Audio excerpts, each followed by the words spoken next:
السلام عليكم ورحمة الله وبركاته. نبدأ الكلام دائما زي ما تعودنا في كل فيديو ان احنا نصلي على الحبيب المصطفى عليه افضل الصلاة والسلام. اللهم صل وزد وبارك على سيدنا محمد في الاولين والاخرين.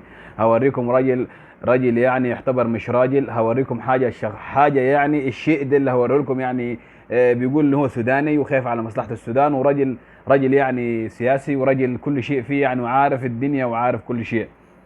تمام. حاليا بيقول لك هي السودان العيب منا فينا، واحنا منا احنا اللي هنتضر، وداخله السودان وداخله مصر وفي التدخل السوداني والامارات يعني بيلخبط كلام كتير. وانتوا احكموا براحتكم وشوفوا الفيديو، بس يا ريت يا ريت يعني الناس تركز ان الراجل ده ما حدش يسمع له ولا حد يتجاوب معاه. ده راجل ليس سوداني.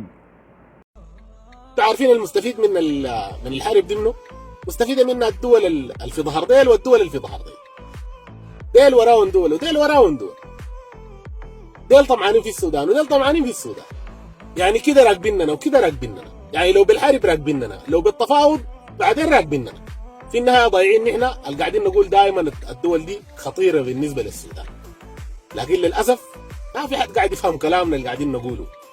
وانا الان اتاكدت تماما انه المصريين ديل كيف قاعدين يستولوا على ثروة السودان وعلى أسهان السودانيين وعلى أمخاخ السودانيين، وقاعدين يضربون بهذه الطريقة. عرفتها لأنهم هم اللي قاعدين يساعدون السودانيين.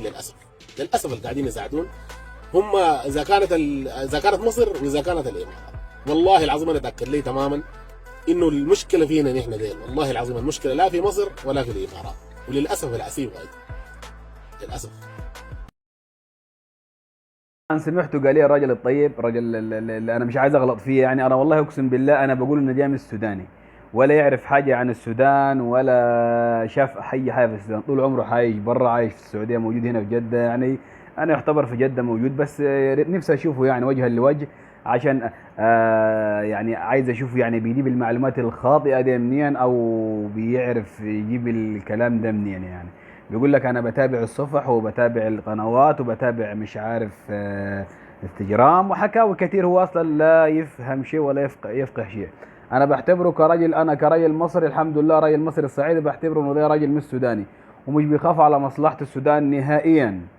هو حد يعني يفكر نفسه من السودان انه ده بيخاف على مصلحة السودان؟ لا بالعكس، ده راجل بتاع فتنة، وراجل بتاع وقوع في الشعوب في بعض، وكل شوية مش معاه غير مصر. حاليا قلب بقي الامارات معاه.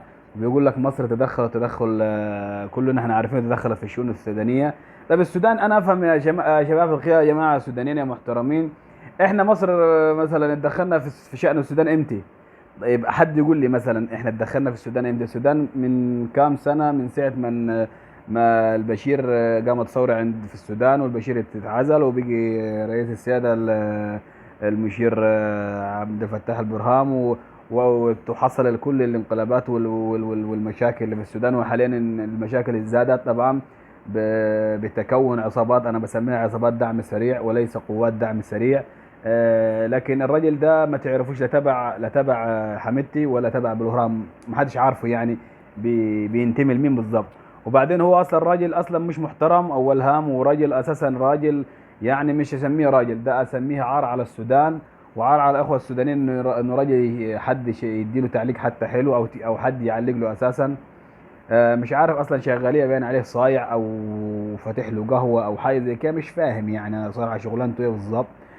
كل شويه طلع لي فيديو شمال يمين زي ما بتجي معاه بيقول وخلاص. اهم حاجه انه يطلع باين عليه محبي يعني يتكلم قدام الشاشه كتير، او فاكر نفسه حاجه يعني.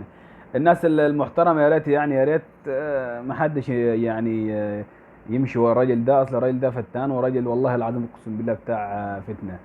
انا مالي دخل بحاجه، بس ده راجل اساسا، ده راجل مش سوداني والله. وشه اللي بين قوسين ده، والله العظيم وشه، انا بقول وشه بين قوسين، مش عارف ماله كده يعني. ساعات يبقى مع دوله، وساعات يلاقي يسيب الدوله دي ويخش في الدوله دي، وهو عارف قال كل شيء. ويعني حكاوي كتير. لا تنسونا في دعمكم للقناه والاشتراك في القناه. ورب ينصر ان شاء الله السودان، ويولي من يصلح في السودان. ونتمنى منكم إن شاء الله تكونوا في صحة دائمة بإذن الله. في أمان الله وحفظ، مع تحياتي لكم فارس الصعيد، في أمان الله.